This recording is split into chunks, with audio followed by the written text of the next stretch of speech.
का तुमन जानता हो गणेश जी के सवारी हाथी घोड़ा या गरुड़ नहीं, एक नानकुन मूषक काबर हवय। आखिर ये मूषक वाहन कैसे बनिस?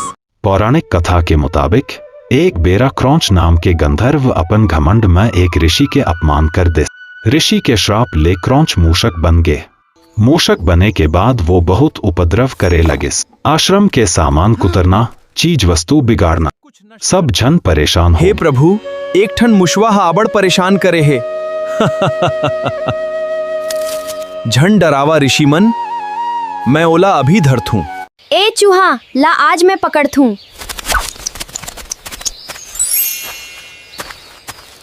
देख, अब तय मोर पाश में बंध गए हंस। मुसवा गणेश जी के शक्ति देख के डरा प्रभु, गए। मोला क्षमा कर दो, मैं डरा गे हाँ। मोला अपन वाहन बना लो प्रभु। एवं अस्तु। आज लेते मोर वाहन बनबे। तब ले मुसवा गणेश के वाहन माने जाते।